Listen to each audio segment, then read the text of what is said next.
menyembah Tuhannya Yahudi, menyembah juga setan. Itu syirik namanya. Walladzina la yad'una ma'allah ilahan akhara wa la yaqtuluna an-nafs.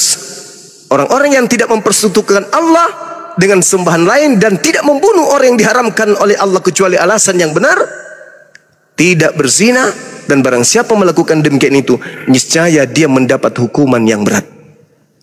Jadi kalau ada orang berzina dan seterusnya, yang engkau bawa itu ayat Al-Furqan dan seterusnya, lalu kemudian dia beriman kepada Allah, dia bertaubat kepada Allah, berzina ataupun mencuri, itu diampuni oleh Allah ketika mereka termasuk golongan orang-orang yang beriman. Nah, yang Anda maksud itu adalah Islam. Beriman kepada Allah katanya, mengaku Islam, tapi berzina terus dengan alasan saya berzina, kan saya sudah Islam, dosa-dosa saya akan diampuni oleh Allah karena saya Islam meskipun saya berzina.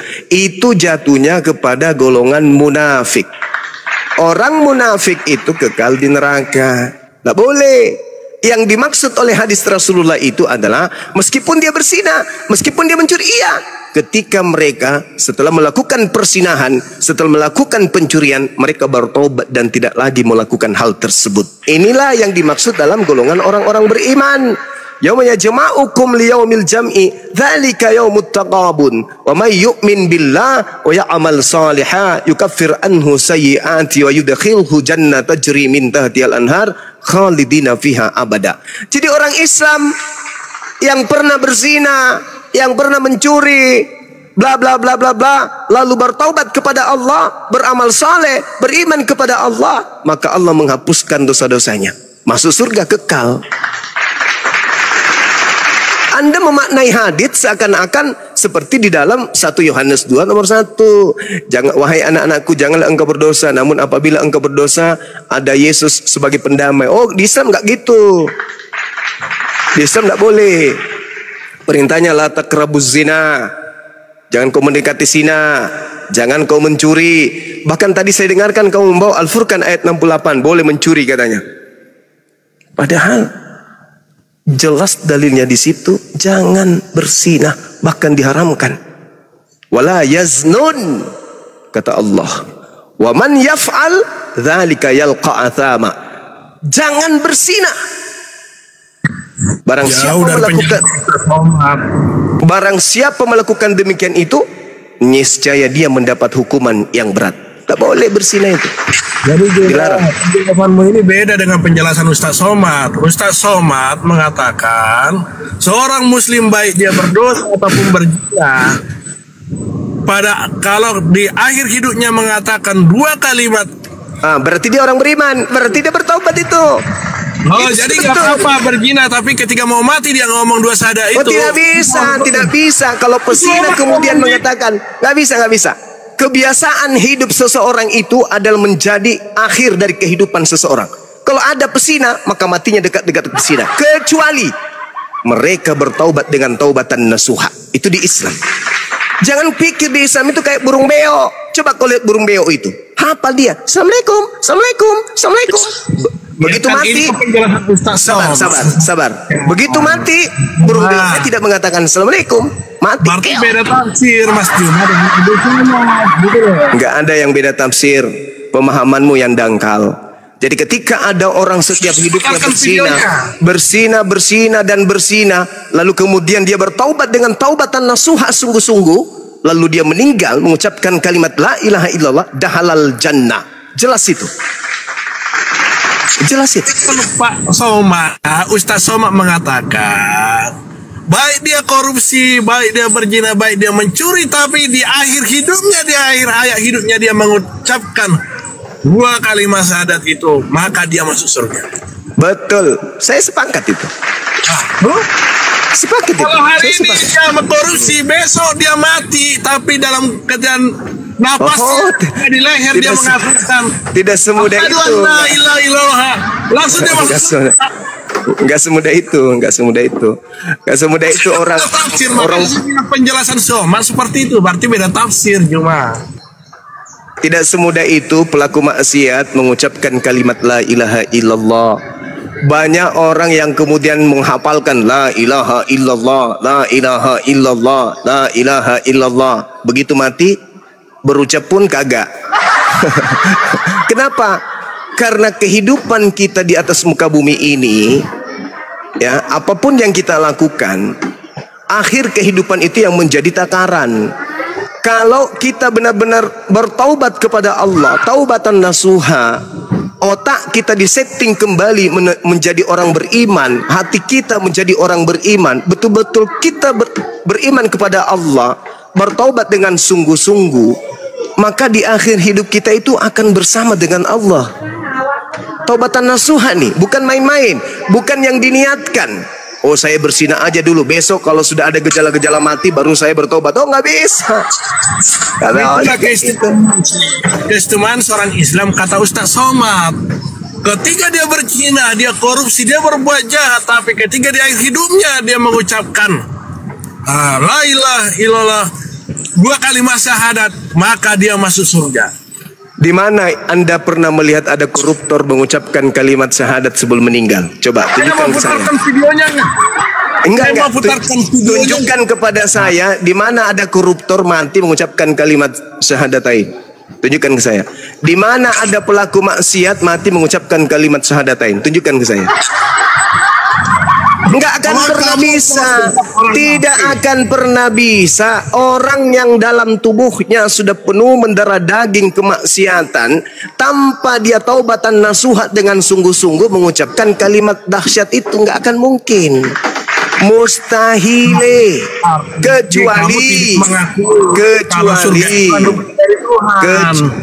bisa jadi kalau udah kehendak Tuhan, kecuali dia taubatan nasuha. Tunjukkan saya ada koruptor. Mungkin seorang penjahat di akhir hidupnya mengucapkan. Nggak usah teriak-teriak. Nggak usah teriak-teriak. Nggak usah teriak-teriak. Nggak usah teriak-teriak. Nggak usah. Apa tidak mungkin? Apa tidak mungkin seorang yang jahat? Nggak usah teriak-teriak. Nggak usah teriak-teriak. Nggak usah. Memang di dalam Al-Quran dikatakan, Innal ladina qalu rabbuna Allah summa istaqamu tatanazzalu alaihimul malaikatu alla takhafu wa la tahzanu wa abshiru bil jannah lati kuntum tu'adun. Al-Quran yang mengatakan begitu. Sesungguhnya orang-orang yang berkata Tuhan kami adalah Allah, kemudian mereka meneguhkan pendirian mereka, lalu mereka mati dan seterusnya, maka Allah menjanjikan surga. Memang ada dalil itu, betul. Tetapi orang yang bisa mencapai ini, orang yang kadar imannya sudah tinggi. Dia pelaku maksiat, dia koruptor, tapi tiba-tiba dia dapat hidayah, taubatan nasuha, dia diisi hidupnya dengan penyesalan terhadap perbuatan-perbuatannya yang jahat, lalu diisinya dengan perbuatan-perbuatan amalan saleh, mati dia, dahalal jannah. Memang betul. Tapi apakah semua orang bisa seperti itu? Enggak. 1000 manusia paling 1-2 orang yang mampu kayak begitu. Orang kalau sudah saking cinta kepada dunia, yang ada pada orang itu takut akan kematian. Tapi mungkin kan orang sudah meninggal itu kalau dia taubatan nasuha, mungkin bisa jadi. Masuk surga nggak dia? Masuk surga. Kemarin dia korupsi banyak, malam ini masuk surga. Kan tadi hadisnya sudah dibacakan tadi. Mencurikah dia, merampok dia, bersinakah dia, dahalal jannah, masuk surga. Tapi dia umat Islam, syaratnya harus Islam, kan gitu. Tapi lain cerita kalau Anda beranggapan, oh di Islam ternyata boleh berzina, ternyata di Islam boleh mencuri, tetap aja masuk surga. Oh bukan begitu maksudnya. Setiap manusia itu punya kemudian khilaf, punya kemudian kesalahan, punya kemudian dosa. Tapi sebaik-baiknya manusia adalah mereka yang bertaubat. Maka dikatakan meskipun mereka mencuri, ya, meskipun dia berzina, ya. Kenapa demikian? Karena mereka bertaubat. Mereka masuk surga karena mereka bertaubat. Mereka berzina nggak apa-apa, yang penting di akhir hidupnya dia harus bertobat ya. Gitu. Ya, bertobat, betul. Bertobat, taubatan nasuha. Cuman masalahnya bertobat. Cuman masalahnya, adakah orang yang tahu kapan dia mati? Jangan sampai dia lagi berzina mati. Itu urusan Tuhan. Nah, makanya di Islam tidak boleh. Perintahnya itulah takrabuz zina. Jangan kau mendekati zina. Tak boleh. Di Islam itu nggak boleh berzina. Perintahnya jelas itu. Oke? Sampai sini paham nggak?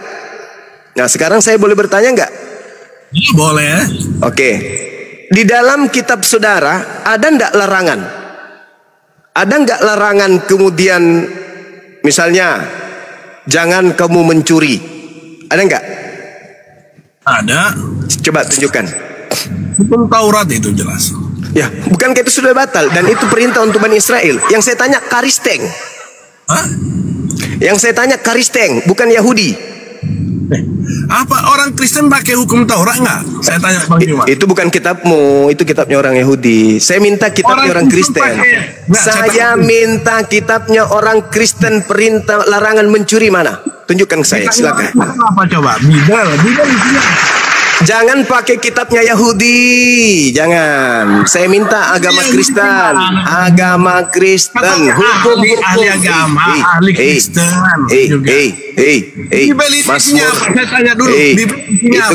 Itu kan kitab Spanyol, kitabnya orang Yahudi yang kalian rampok. Yang saya tanya kitabmu, Perjanjian Baru, itu kitabmu. Kitab Perjanjian Lama itu kitab Tanak, itu Yahudi punya. Kalian curi terjemahannya, paham? Yang saya tanya, bisa menyimpulkan mencuri ini fitnah ini. Jadi orang silakan kau lapor saya sampai ke neraka sana. Ini kitab Tanak itu milik Yahudi. Ya, jangan mengatakan itu ini nyolong. Yahudi. Mazmur 147 hukum-hukum yang ini cuma teriak. Bisa nggak tidak teriak, Bang? Yang sedikit berkualitas lah ya. Kalau cuma teriak itu mulutmu nanti kusumbat pakai tai sapi. Saudara tidak bisa jelaskan. Orang Kristen punya kitab itu Perjanjian Baru. Perjanjian Lama itu adalah kitabnya orang Yahudi yang kalian ambil terjemahannya, paham? Mazmur 147 jelas di data 1920 hukum-hukum datang kepada Bani Yakub dan aturan-aturannya kepada Bani Israel hanya berlaku untuk mereka dan tidak diberikan kepada bangsa lain. Oke. Nggak kuat diskusi main Ki. Ini kelakuan kamu teriak aja, terteriak kosong. Saya bertanya kepadamu, saya kan bertanya nih, ada nggak perintah larangan mencuri di Bible? Silakan tunjukkan. Jangan kau bawa tunjukkan. Jangan kau tunjukkan kitabnya Yahudi. Nggak boleh. Kitabnya Yahudi, Zakaria jangan mencuri, Yeremia, Ulangan, Keluaran. Saya hafal itu, Imamat tak boleh mencuri. Itu kitab-kitabnya Yahudi. Yang saya minta kitabnya Kristen, larangan mencuri mana? Silakan. Aduh, gimana sih manusia ini? Yang saya minta kitabnya Kristen, Perjanjian Baru. Perjanjian Lama itu kitab yang kalian ambil dari agama orang. Jangan kau bikin malu Kristen. Saya minta dari kitabmu, dari ajaranmu, larangan mencuri itu mana? Silakan. Juma tidak mengakui perjanjian lama yang di Alkitab di Bible kami. Aduh, perjanjian lama itu kitabnya Yahudi. Cangkrik. Bahlul juga orang ini. Saya tidak minta kitabnya Yahudi. Kalau kitabnya Yahudi, Keluaran 20 nomor 15, jangan mencuri. Itu perintah kepada Bani Israel. Yang saya tanya, larangan mencuri di kitabnya Kristen kepada orang Kristen penyembah Kristus itu mana? Alamak. Ada. Tahu ya. Nah, silakan. Efesus 4 ayat 28. Apa? Efesus 4 ayat 28. Oke, Kolose 1 nomor 8 sampai 10, larangan mencuri. Itu yang memerintahkan kamu mencuri Tuhan atau Paulus? Saya bilang Efesus, kok kamu Kolose? Ya kan Kolose juga melarang mencuri. Ku bantu kau supaya kuat argumenmu. Kita bahas yang Efesus dulu, biar kamu jangan. Kalau Efesus itu perintahnya gini. Orang yang mencuri. Kalau di Efesus 4, itu berbunyi begini. Orang yang mencuri janganlah ia mencuri lagi, tetapi baiklah ia bekerja keras dan melakukan pekerjaan yang baik dengan tangannya sendiri, supaya ia dapat membagikan sesuatu kepada orang yang berkekurangan. Kalau orang mencuri di Kristen, apa akibatnya? Kan di situ sudah disebutkan di Efesus ya. Lanjutkan ayat 27. Mulai baca dari ayat 27. Iya, silakan kau baca. Kan itu dosa upahnya maut. Oke. Berarti yang mengatakan kemudian di dalam Efesus ini itu Paulus kan? Kok Paulus cuma? Lah, Efesus itu surat Paulus untuk orang-orang yang ada di Efesus. Gimana sih orang ini? Ya saya ikutilah dulu jalan berpikirmu biar kamu puas. Terus gimana? Memang kayak gitu. Dikatakan ini. Karena dan janganlah beri kesempatan kepada iblis. Orang yang mencuri, janganlah ia mencuri lagi, tetapi baiklah ia bekerja keras dan melakukan pekerjaan yang baik dengan tangannya sendiri, supaya dia dapat membagikan sesuatu kepada orang yang berkekurangan. Nah, hukum orang yang mencuri menurut Paulus itu apa? Hukum mencuri menurut Paulus itu dosa. Mana dalilnya? Dalil. Kamu sudah baca dari ayat 26? Enggak ada di situ, enggak ada dosa di situ. Cuman diminta jangan mencuri lagi ya. Kamu harus pakai tanganmu sendiri supaya kau bisa bantu orang lain. Cuma begitu aja. Jangan mencuri gara-gara apa? Ya kan di situ dikatakan jangan mencuri lagi ya. Tetapi baiklah kamu bekerja keras. Gimana sih? Karena kamu nggak baca penuh, makanya gini lari-lari. Ya silakan Anda baca. Silakan Anda tunjukkan yang mana di situ mencuri adalah dosa. Silakan. Ya, saya baca dulu. Ya. Dari ayat 26-nya. Ya, itu orang marah bukan orang mencuri. Orang marah itu, Bang. Ini si Juma ini. Aduh, dibilangin. Itu dalilnya kok. Memang kayak gitu. Mana ada mencuri dosa di situ? Nggak ada. Malah kalau mencuri orang itu berlimpah-limpah kemuliaan Tuhan. Ya kan? Disebutkan melimpah-limpah kemuliaan Tuhan mencuri. Di dalam kitab mula. Ya di mana coba? Kamu jangan asal congor aja. Nggak ada ya? Di mana? Nggak ada ya? Ya di mana? Saya mau nanya kamu biar jangan fitnah. Kamu kan suka fitnah. Oh iya fitnah. Betul. Saya fitnah. Betul nggak? Kamu fitnah. Mendapat Roma 3. Roma 3 nomor 7 bisa kau baca? Roma 3. Saya baca. Ya. Biar kamu jangan fitnah.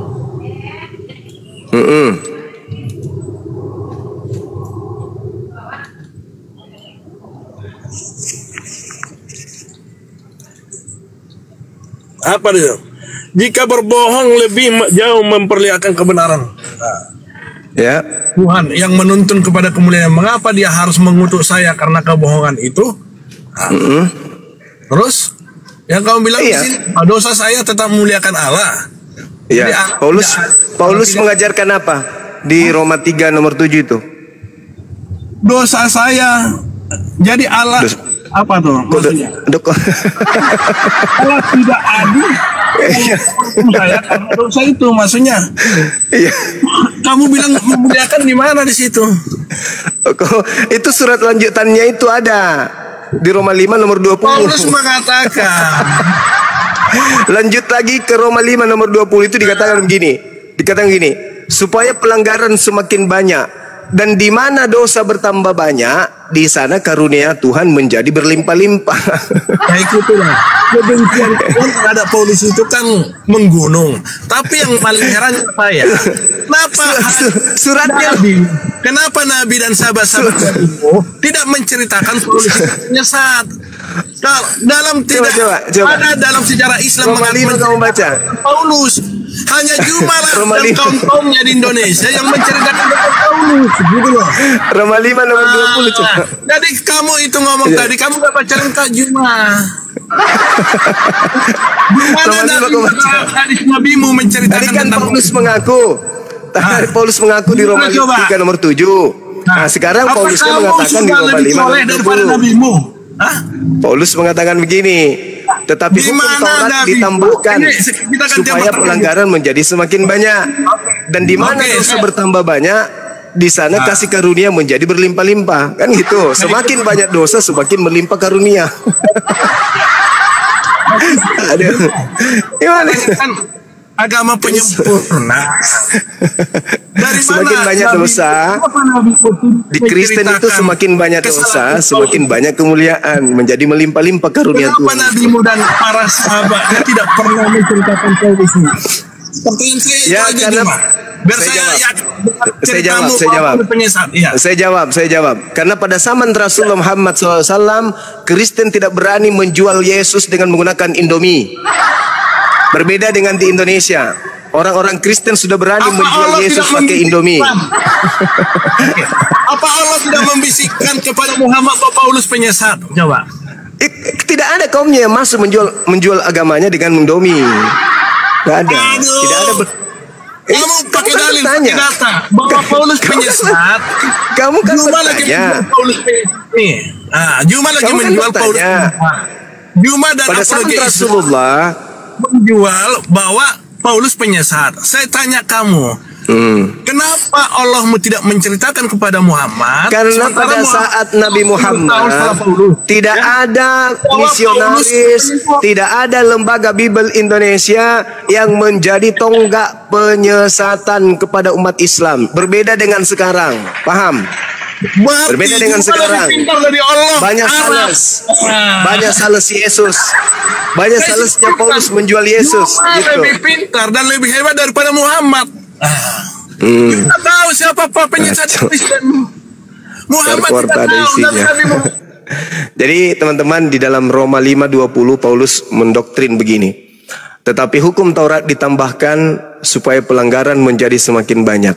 Dan di mana dosa bertambah banyak, di sanalah kasih karunia menjadi berlimpah-limpah. Ya, saya simpulkan.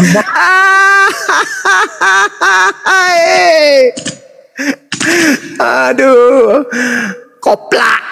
Di mana dosa banyak, di situ kasih karunia melimpah. Koplak. Mantasan di mana-mana kalian itu bermaksiat ya.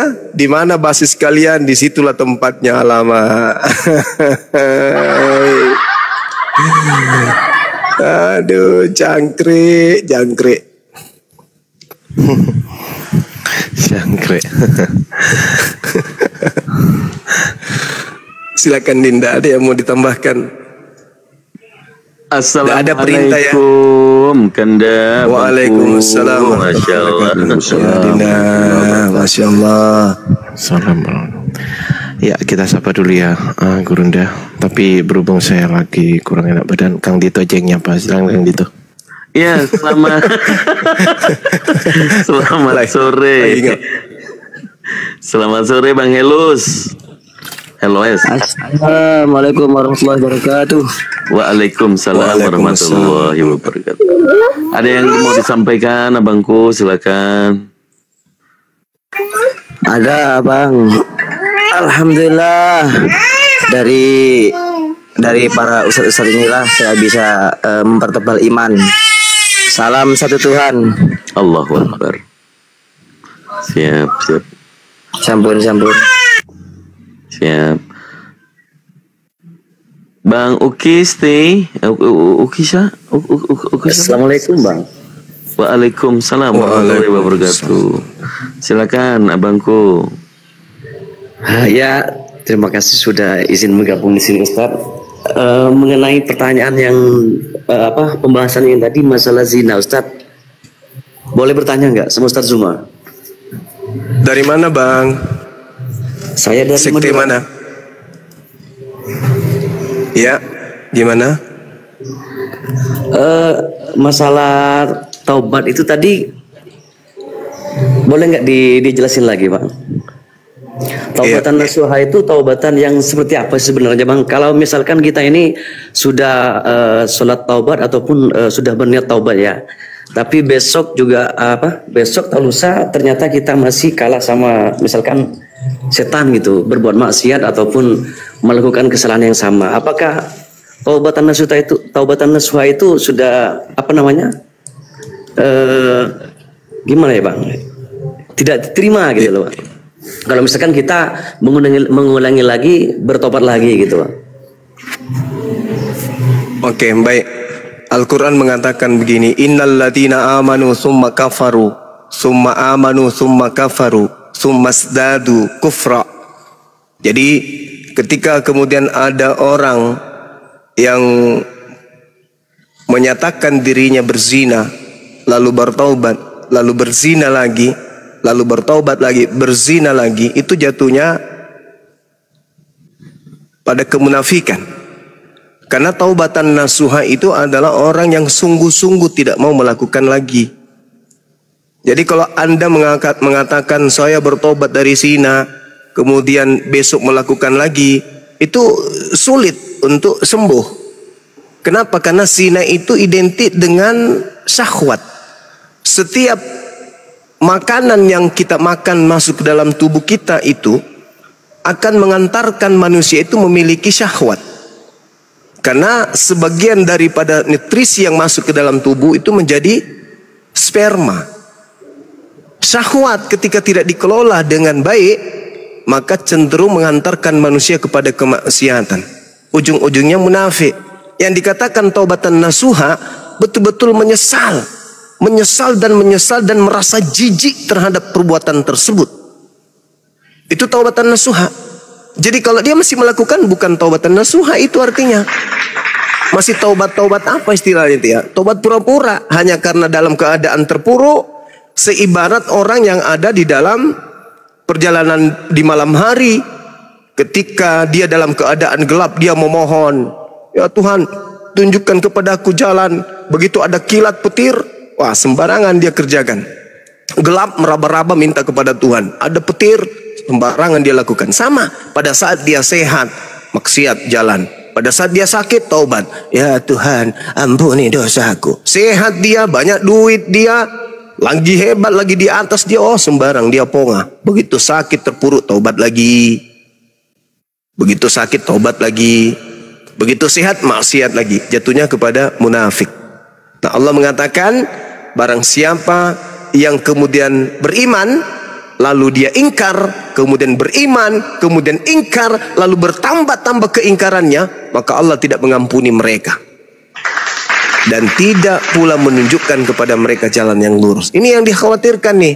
Ketika kemudian berzina, tobat lagi deh. Besok-besok lihat lagi yang ini, zina lagi, besok tobat lagi.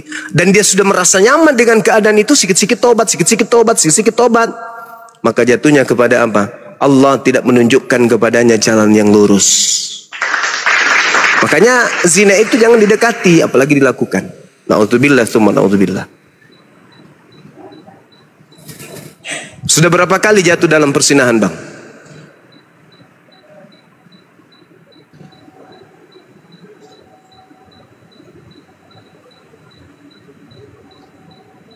Bang Uki, Ya Bang Ustaz, Uki, sudah berapa kali terjatuh dalam perzinahan? Cuma bertanya aja Ustaz. Alhamdulillah, nauzubillah, dan mudah-mudahan tidak akan pernah Ustaz.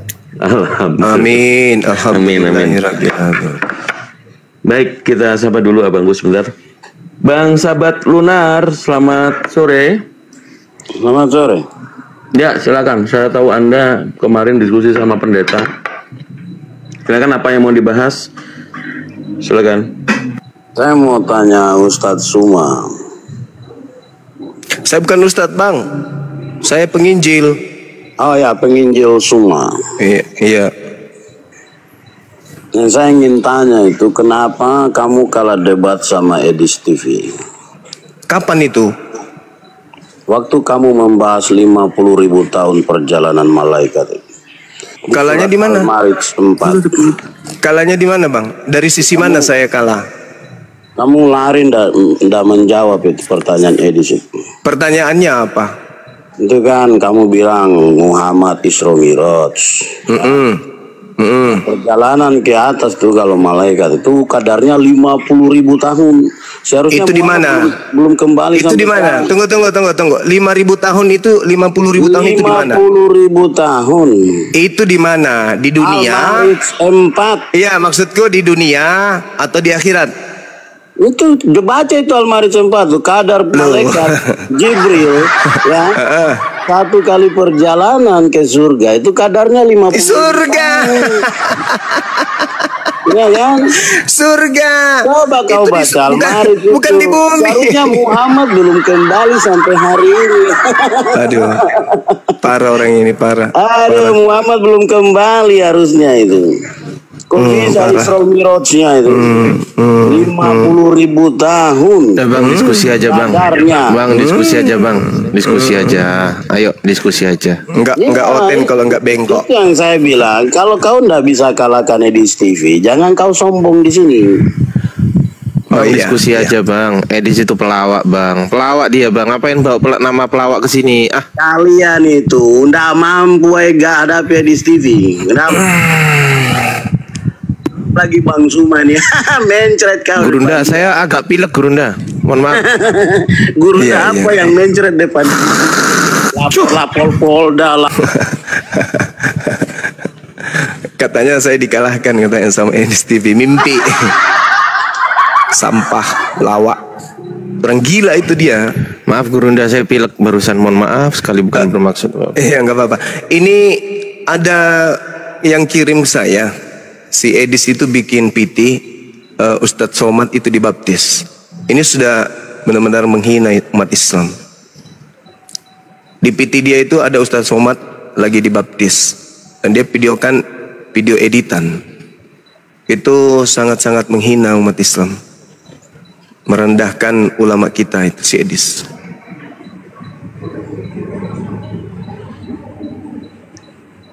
Makanya orang gila kayak gitu ngapain dilayani sih? Ini saya heran juga teman-teman. Ada juga yang tegur saya, mengecewakan Bang Suma katanya. Tadinya saya fans ke Bang Suma, tapi ternyata Bang Suma itu selalu ngeyel kalau menghadapi Edis. Ya orang ini lihat PT yang diedit, yang pura-pura jadi Bang Suma, jadi sahabat Suma, pakai suara Suma, habis itu yang dinistakan, yang di Kena tombak Gurunda. Waduh, kelempar ini. Gurunda kena tombak. Abang, Kena tombak. Bang Juma kemana? Kok bentar? Kena tombak. Naik lagi Gurunda. Naik lagi bang. Di bawah belum ada. Aduh. Assalamualaikum. Waalaikumsalam. Jangkrik. Jangkrik. Masa gitu aja kena tombak? Gimana? Naik lagi Gurunda.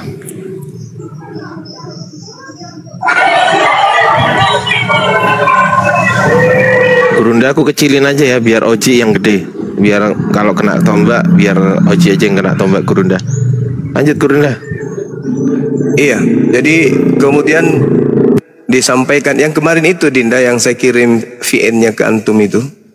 Oh iya paham. Itu dia nonton apa Bang Suma yang KW. Habis itu dia gitu. marahnya ke saya. Ya itulah. Oh iya paham. Timnya Edis yang melakukan kesalahan, saya yang kena dampak. Saya kena dampaknya. Jadi banyak sekali sekarang teman-teman di bawah. Aku juga heran Gurunda. Teman-teman di bawah ini loh, saya nggak ngerti apakah ada sebagian di sini ataukah enggak. Tapi pas waktu saya nengok Gurunda itu ada akun Bang Zuma kan live kan. Terus ya suaranya Bang Zuma record gitu kan. Terus aku komen di bawah, ini Bang Zuma KW, langsung di mute aku kan. Heran saya, kenapa teman-teman muslim kok nggak nyadar kalau itu rekotan gitu. Kalau itu bukan Bang Zuma, kenapa nggak nyadar gitu teman-teman? Coba, saya itu heran loh. Saya aja baru pertama kali masuk, ini bukan Bang Zuma ini. Udah tahu loh. Tapi kenapa teman-teman muslim di situ kok awet kali bah di situ?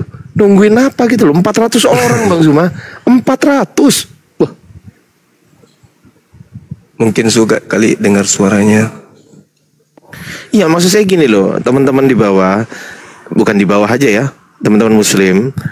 Maksudnya, ayo kita jangan mudah percaya. Ini Bang Zuma nggak ya? Ini Bang Zuma nggak ya?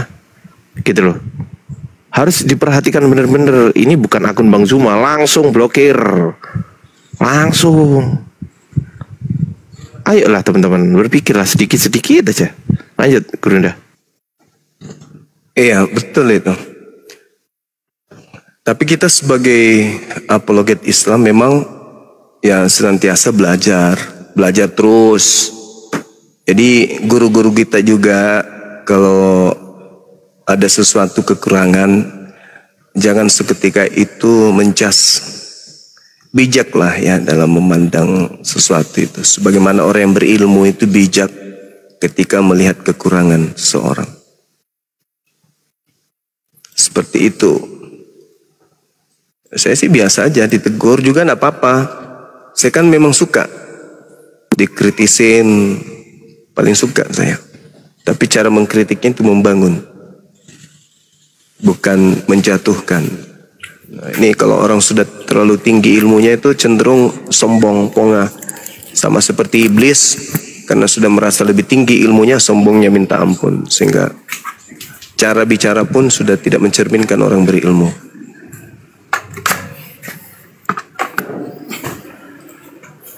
Begitu kawan-kawan. Ini saya Oten ya, mau diskusi sama Grunda. Ya, kita buat temanya apa ya? Oke? Oke, boleh. Pencipta langit dan bumi itu mulia. Maha mulia. Ya, dari Grunda aja ya. Saya pengen uji. Ya, saya ikut aja, setuju tidak? Kan itu dua arah kan? Iya, pencipta langit dan bumi ya, berarti kita berbicara tentang Allah. Kan pencipta langit dan bumi, berarti kita berbicara tentang Tuhan pencipta langit dan bumi. Iya. Betul. Ya, iya betul lah. Benar kan? Jadi tadi maksudnya ngapain dibahas-bahas si Edis gimana? Nggak tahu, orang-orang selalu mengatakan Edis itu di mana-mana namanya mereka sebutkan. Mereka fans sekali sama Edis. Iya, tapi iya, kalau masalah itu ya biarlah dia sendiri ya, atau orang yang mengangkat derajatnya dia atau gimana-mana ya udah. Yang penting kita itu jangan ikut campur. Ya iya, masalahnya terserah dia, itulah pendukungnya dia. Kita tidak perlu urus. Sama Abang Grunda juga banyak gitu sama pendukung-pendukungnya Abang Grunda ya udah biarin aja gitu. Kita nggak perlu menangkapi hal-hal yang tidak logis seperti itu. Iya, oke. Oke, kita masuk dalam tema ya. Gimana? Saudara Grand?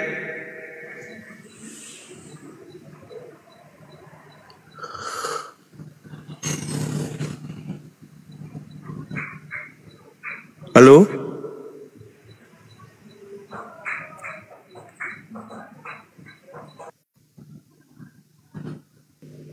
Loh, kok kabur?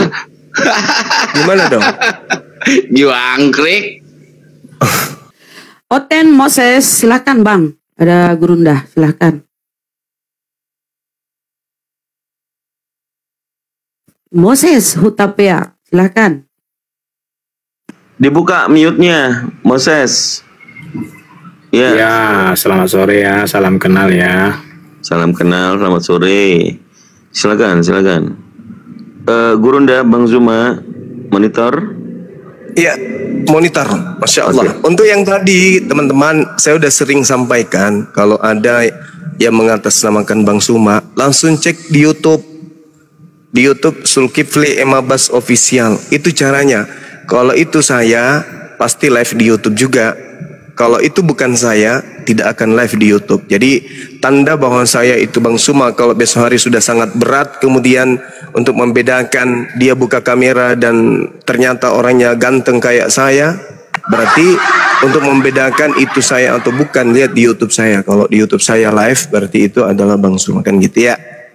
Demikian, silakan yang mau berdiskusi. Siap, Masya Allah. Udah jelas ya, Iwan Villa semuanya. Oke, kita lanjut ke diskusi. Bang Moses, silakan. Ya, Bang Moses Huta PA mau bertanya aja atau mau diskusi? Ya, diskusi boleh, bertanya boleh. Temanya apa temanya? Saya mau bertanya sama Bang Zuma. Ini kan diskusi ilmiah nih ya. Silakan Bang Huta PA.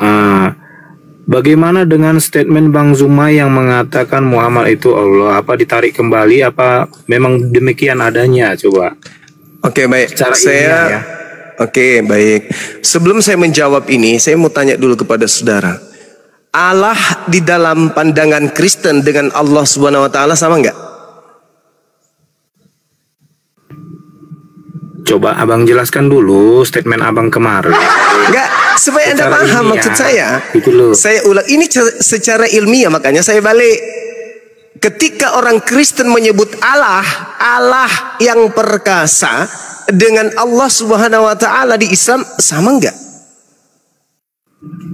Iya, jelaskan dulu Bang Juma secara Gimana saya mau menjelaskan sementara Anda tidak bisa mendudukkan, saudara tidak bisa mendudukkan kemudian Allah di dalam konsep agama Anda dengan Allah yang ada di Islam, Allah yang ada di Islam. Sementara argumentasi saya itu merujuk kepada Yesaya 9. Di situ kemarin abang ditanggapin MUI, katanya disuruh syahadat lagi. Abang itu abang sendiri loh yang ngomong loh. Ditanggapi oleh MUI. Itu informasi dari mana, Cak Kangkung? Nah, inilah Oten. Kalau tidak fitnah ya kayak gini modelnya. Ada rekamannya, Bang Zuma sendiri yang ngomong. Abang dipanggil, disyahadatkan kembali. Abang sendiri. Sebentar. Aduh, pasukan Paulus. Ini mau Lucu diskusi aja. Atau mau ke privacy? Ya, tolong Pak Moses bersedia diskusi ilmiah terkait dengan Islam Kristen atau ke privacy? Iya kan, saya sudah mengajukan pertanyaan tadi. Bagaimana itu privacy, bro? Tolong. Itu privacy. Ini di publik kita membicarakan lintas agama. Tolong dijelaskan secara ilmiah statementnya Bang Zuma. Itu yang maksud saya. Gimana? Oke, baik. Jadi yang ditujukan kepada Yesaya 9 nomor 6 itu adalah Hizkia. Hizkia itu bukan Allah Subhanahu wa taala. Makanya gelar yang ditunjukkan kepada seorang raja Hizkia, kalau itu julukan diberikan kepada Yesus, itu tidak pas. Lebih pasnya ditujukan kepada baginda Rasulullah Muhammad sallallahu alaihi wasallam. Susah kalian ini, susah. Karena untuk membedakan antara lubang hidung dengan lubang pantat ayam kalian tidak bisa. Kalian ingin membahas kemudian materi-materi ya tinggi, nggak bisa, susah. Sudah jelas-jelas materi itu berlandaskan kepada Yesaya 9. Berarti Hizkia, berarti membahas manusia yang memiliki gelar. Aduh, parah. Maka gelar Hizkia, kalau itu diambil untuk Yesus yang mati terkutuk, menurut pandangan kalian, itu lebih pas ditujukan kepada nabiku Muhammad sallallahu alaihi wasallam, karena nabiku seorang raja, pemimpin pemerintahan, dia adalah raja yang adil. Ya, kekuasaannya masih sampai hari ini, tidak berubah sampai hari ini. Kalau itu untuk Yesus, mana kerajaannya? Sudah diambil sama nabiku. Pandai-pandaian. Aku dipanggil sama MUI. Apa pula fitnah dari mana lagi tuh? Orang-orang yang tidak senang dengan Bang Suma memanggil seorang ustadz, kemudian mereka menghakimi saya. Orang-orang yang sakit hati, orang-orang yang benci dengan saya, supaya dia puas, saya disuruh syahadat. Ya saya syahadat, mau suruh saya 1000 kali pun saya mau. Namanya saya syahadat. Apa yang masalah rupanya? Begitu kawan. Iya. Oke teman-teman. Ya, lanjut deh. Silakan Gurunda. Ya teman-teman, semalam saya minta maaf karena saya ketiduran. Saya sudah diundang kemudian oleh seorang murtadin bernama Oki. Apa itu nama akunnya? Lupa saya. Itu diundang untuk berdiskusi dan saya mengiyakan Kristus. Betul, kesaksian Kristus. Dan saya ketiduran, benar-benar kecapean karena habis dari daerah kan. Nah, insya Allah malam ini dia kembali ngundang saya pukul 11 waktu Makassar untuk berdiskusi. Ya, saya jabanin karena dia seorang murtadin ya, harus kita ajari dia. Mudah-mudahan otaknya bisa kembali berfungsi setelah bertahun berkarat. Gitu ya teman-teman, jadi saksikan sebentar malam. Amin. Silakan. Di komalnya Dinda Faruk, karena kebetulan beliau yang pertama kali mengaturkan saya dengan si kesaksian Kristus, kesaksian makhluk yang berupa cahaya yang datang kepada Paulus. Oke, dilanjut. Silakan. Masya Allah, siap. Jadi diinformasikan ulang nanti malam jam 10 WIB berarti ya di komalnya Aki Faruk. Kita supaya jangan sampai ketipu lagi tuh di komal yang mengatasnamakan. Tadi kisi-kisinya udah diberitahu kalau Bang Dazuma pada saat live dicek dulu di YouTube, itu lebih baik ya. Atau ada salah satu di antara kita debater apologet Islam Indonesia yang mendampingi menjadi moderator, dipastikan 100% adalah Bang Zuma, Gurunda kita ya. Iya, tapi Bang Dito simpel aja sih sebenarnya kalau penonton setia Gurunda ya, ataupun yang baru juga. Gurunda itu kalau berdiskusi, kalau berdebat selalu disisipkan membaca ayat suci Al-Quran. Betul. Itu tandanya. Kalau mereka mana ada dia bisa bahasa Arab juga kagak. Nah, itu tandanya. Baik. Oke, selamat sore. Tamu kita baru hadir, Bang Jaliurus. Gila susah kali kan. Bang Jali. Selamat sore Bang Jali. Susah kali loh Bang itu bacanya, itu namanya Jalius Rius. Bang Jali dibuka mic-nya Bang. Ya Bang.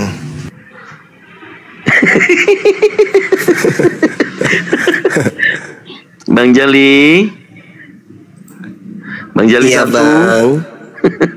Sate Bang, 2 Bang. Hey. Bang Jali, udah nggak ada orangnya ini, kosong dia. Oke, Dokter Ahli Akal, selamat sore. Ya, Assalamualaikum warahmatullahi wabarakatuh. Waalaikumsalam warahmatullahi wabarakatuh. Silakan. Masya Allah, subhanallah. Ya, apa kabar Gurunda Bang Zuma? Mudah-mudahan selalu sehat ya Bang ya. Masya Allah. Alhamdulillah, Masya Allah sehat Bang. Alhamdulillah. Ya, cuman saya tadi siang itu agak heran aja, agak oleng Bang. Saya kaget, ini ada apa ya? Ternyata saya pikir-pikir keringat dingin ini kenapa? Ternyata belum sarapan Bang, saya udah jam 2. Iya. Tetap jaga kesehatan selalu ya Gurunda ya.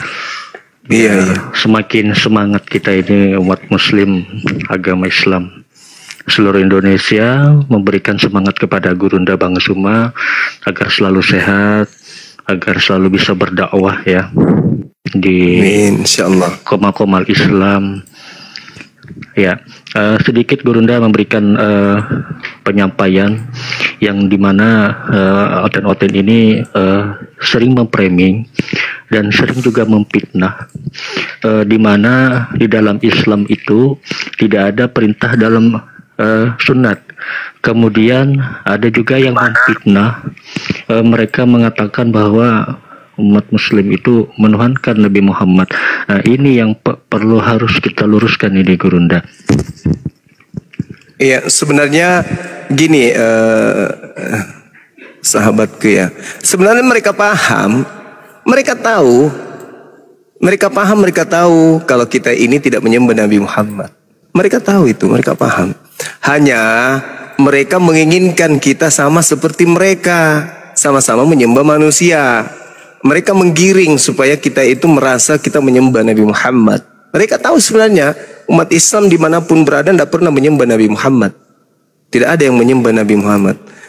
Tapi karena mereka iri, mereka punya Tuhan ternyata manusia, maka mereka ingin kita juga sama seperti dengan mereka. Terkait dengan sunat, sunat juga sebenarnya mereka tahu itu. Posisi sunat di dalam Islam juga mereka paham sebenarnya. Lagi-lagi karena iri. Mereka yang pegang terjemahan kitabnya orang Yahudi, mereka yang tidak bersunat. Umat Islam ini tidak memegang kitabnya orang Yahudi, tapi kok mereka bersunat. Maka mereka menginginkan kemudian kita sama seperti dia, supaya ke depan jangan lagi bersunat, karena tidak ada perintah di dalam Al-Quran. Seperti itu. Jadi dasar pijakan mereka bertanya dan berargumentasi melakukan framing seperti itu, karena mereka hanya cemburu aja kepada umat Islam ini. Makanya kadang saya bertanya, memangnya kalau tidak ada ayatnya perintah bersunat di dalam Al-Quran, cuman perintahnya mengikuti milah Nabi Ibrahim, apakah ada hukum yang kami langgar? Misalnya hukum negara, karena kami bersunat maka kami melanggar pasal berapa gitu. Atau ada kitab suci Al-Quran yang kemudian yang kami langgar? Kan tidak ada. Seperti itu. Jadi intinya mereka cuman iri cemburu atas kehebatan agama Islam ini, atas keluhuran kemudian ajaran agama Islam. Mereka iri, mereka cemburu. Itu aja masalahnya. Iya, Masya Allah, Subhanallah. Ya, terima kasih Gurunda Bang Zuma. Dengarkan ya buat saudara-saudara kita Aten yang di bawah, sudah diklarifikasi ya. Iya Bang. Bahwa sesungguhnya umat wa ta'ala tidak ada selain dari itu. Kemudian untuk sunat itu ada di surat An-Nahl ayat 123 bahwa Allah Subhanahu wa ta'ala untuk mengikuti milahnya Ibrahim. Auzubillahi minasyaitonirrajim. Bismillahirrahmanirrahim. Summa auhayna ilaika anittabi millata Ibrahim hanifa wa ma kana minal musyrikin. Itu dalilnya ya, jangan lagi dikatakan tidak ada dalil dari dalam Al-Quran. Ya, Masya Allah, Subhanallah. Iya, iya, Masya Allah. Makasih Bang, makasih. Jadi kok dalil-dalil seperti itu, kenapa kalian bersunat, tidak ada perintahnya? Bisa kita pakai Al-Quran surah Al-Baqarah ayat 130. Jawabannya karena kami tidak mau dicap sebagai orang bodoh, karena hanya orang bodoh yang tidak mau mengikuti Nabi Ibrahim. Salah satu ajaran Nabi Ibrahim itu adalah bersunat. Tanya kepada mereka, apakah Anda meyakini bahwa Nabi Ibrahim ajarannya salah satunya adalah bersunat? Yakin kan? Nah, kalau yakin, kami tidak mau bodoh. Kami harus mengikuti milahnya, ajarannya, yaitu bersunat.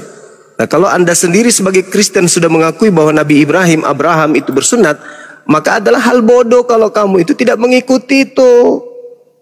Karena itu perintah. Kata di dalam Kejadian 17 nomor 14, barang siapa yang tidak bersunat, maka bunuhlah, karena dia telah melanggar perjanjian kekalku. Seperti itu. Sederhana sih sebenarnya, cuman ya itu tadi, mereka cemburu aja sama kita umat Islam ini. Mereka pingin bersunat, tapi di dalam kitab mereka dicegat. Di dalam Galatia 5 nomor 2, barang siapa yang bersunat, maka Yesus Kristus tidak berguna. Dicegat sama Paulus. Makanya mereka sakit hati. Oh, sakit hati. Kalau Nabi Muhammad kan jelas tuh. Nabi Muhammad mengatakan salah satu fitrah, sakit hati dia. Ya, salah satu fitrah, salah satu kesucian itu adalah bersunat. Maka kita kemudian diperintahkan. Kemudian perintah Al-Quran, Qul in kuntum tuhibbunallah, Ali Imran ayat 31. Kalau ingin dicintai oleh pencipta langit dan bumi, maka ikuti Nabi Muhammad. Ketika ingin dosa-dosa kita diampuni, ikuti Nabi Muhammad. Salah satu perintah Nabi Muhammad itu adalah bersunat. Itu perintah Nabi kita. Jadi kita bersunat bukan karena mengikuti Nabi Ibrahim saja, tapi karena kita adalah umatnya Nabi Muhammad yang menerima perintah dari Nabi agar kita itu bersunat. Seperti itu. Nah, siapa yang ingin dicintai oleh pencipta langit dan bumi? maka harus mengikuti Nabi Muhammad. Nah, kita mengikuti Nabi Muhammad. Pertanyaannya, mereka tidak bersunat, ikuti siapa? Paulus, paman. Tetangga saya punya pemelihara, ada hewan peliharaan kera. Ada kera, keranya tetangga saya, orang dari Papua. Saya tengok memang senjatanya besar dan tidak disunat juga. Saya curiga mereka ikut itu. Sorry, maaf. Curiga aja. Curiga kan boleh. Orang Yahudi bersunat, orang Arab bersunat, mereka tidak bersunat. Saya lihat kera yang di samping rumah saya itu tidak bersunat. Ya, saya curiga aja. Curiga kan boleh. Kan gitu. Baik, aku tidak menuduh tapi curiga. lanjut. Masalah poinnya udah mengena banget tuh. Jadi yang nggak bersunat itu kera apa monyet ya? Sama kan? Baik Pak Dokter, izin slotnya ya. Ada lagi mungkin salam dari kami semuanya. Terakhir, sebelum saya turun Gurunda dan juga buat saudara-saudara Muslim yang ada di Komal ini, terakhir yang ingin hal pentingnya saya sampaikan adalah sebelum saya turun, ketika saudara Oten itu mengatakan dia adalah pengikut Yesus, harus dipertanyakan dulu di dalam Bible itu ada ajarannya Paulus. Itu tabrakan dengan ajarannya Yesus. Jadi kalau mengaku pengikut Yesus harus mengikuti apapun semua yang diajarkan oleh Yesus, tidak boleh mengikuti ajarannya Paulus. Ya, sekian itu pesan terakhir dari saya. Masya Allah. Buat semuanya ya, saudara-saudara Muslim, semoga saya selalu dalam lindungannya Allah Subhanahu Wa Taala. Ya, saya izin turun ya, buat semuanya Gurunda, semoga saya selalu.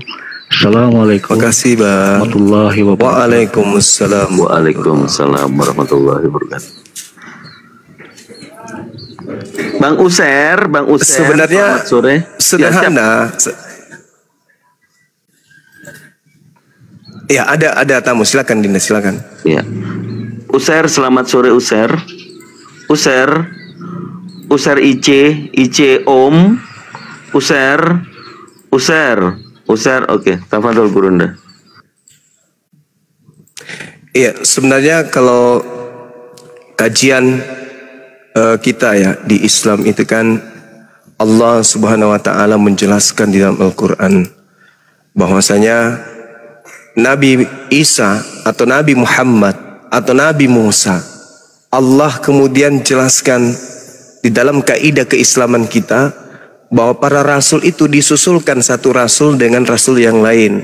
Tsumma kaffaina ala atharihim birusulina wa kaffaina bi Isa bin Maryam wa atainahul injil wa ja'alna fi qulubil ladina tabau ra'fa wa rahmah. Jadi Islam itu tidak sulit ketika mencari titik benarnya daripada pengajaran Nabi Isa alaihissalam, Nabi Musa alaihissalam, Daud alaihissalam, ya, Salomo alaihissalam, Nabi Musa dan seterusnya sampai kepada Nabi Adam alaihissalam. Maka kaidahnya jelas, sama seperti Yesus berpesan kepada murid-muridnya, apabila roh kebenaran datang, maka kerjanya apa?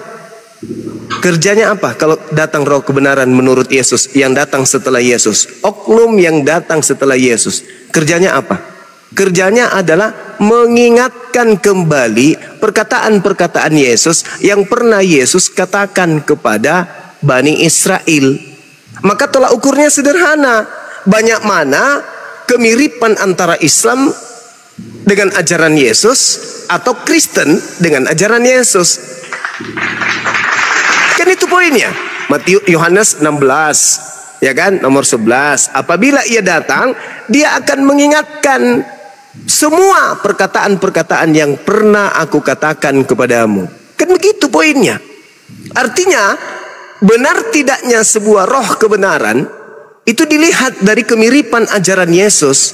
Apakah Islam yang lebih mirip atau Kristen yang lebih mirip? Dari situlah kita bisa melihat bahwasanya Roh Kudus atau roh kebenaran atau seorang penolong atau seorang penghibur itu bekerja.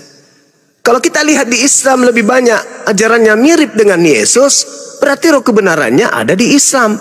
Tapi kalau sebaliknya yang lebih banyak mirip adalah Kristen, maka roh kebenaran itu di Kristen, bukan di Islam. Kenapa? Karena kata Yesus, apabila Roh Kudus atau roh kebenaran yang diutus oleh Bapa datang kepadamu, maka dia akan mengajarkan segala sesuatu yang pernah aku katakan. Dia akan mengingatkan segala perkataan yang pernah aku katakan kepadamu.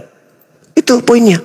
Nah, silakan dinilai mana yang lebih mirip dari konsep bertuhan, dari konsep kenabian, dari konsep kedatangan Yesus, dari konsep kemanusiaannya Yesus, dari konsep agamanya Yesus, ajarannya, dari konsep agama, dari konsep bertuhan, dari konsep kemudian ibadah, dari konsep kitab, ketetapan, hukum-hukum, dan seterusnya. Nasihat-nasihatnya, petua-petuanya, fungsi dan tujuan ia diutus, tujuan kemudian dia diutus, apa dasar pijakan penolakan orang-orang Bani Israel terhadap dirinya, isi cakupan ajarannya, lalu kemudian kesaksian-kesaksian dirinya tentang dirinya sendiri.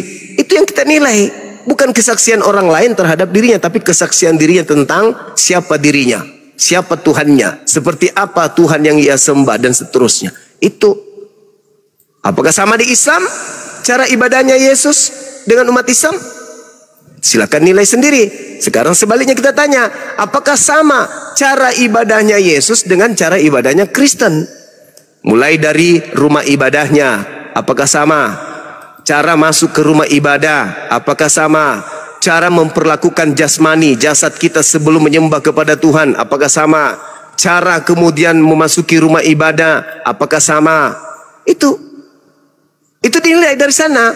Kalau ada kesamaan, berarti disitulah roh kebenaran yang datang diutus kemudian oleh Tuhan setelah Nabi Isa alaihissalam. Summa qaffayna ala atharihim birusulina wa qaffayna bi Isa bin Maryam. Kemudian kami susulkan Rasul kami mengikuti jejak mereka, dan kami susulkan pula Isa putra Maryam, dan kami berikan Injil kepadanya, dan kami jadikan kemudian rasa santun dan kasih sayang dalam hati orang-orang yang mengikutinya. Jelas itu. Nah, setelah itu diutus siapa lagi? Khataman Nabiyyin, baginda Rasulullah Muhammad sallallahu alaihi wasallam. Tentu ajarannya, nuansanya, rasanya sama. Tidak mungkin berbeda. Kalaupun ada perbedaan, hanya berbicara mengenai syariat, hukum-hukum yang berkaitan dengan cara ibadah dan seterusnya. Tapi faktanya Islam dan Yesus mirip cara ibadahnya, dan Yesus pun disebut sebagai orang saleh. Yesus itu disebut orang yang soleh. Dia disebut sebagai juru Islam, juru selamat. Tidak ada sedikit pun indikasi dia Kristen atau Kristiani. Nah, inilah hebatnya. Berarti roh kebenaran itu sampai saat ini saya masih berkesimpulan bahwa roh kebenaran itu datangnya kepada baginda Rasulullah Muhammad SAW, bukan datang kepada Kristen. Demikian. Mantap lah. Jadi kalau yang dikata Paulus tadi itu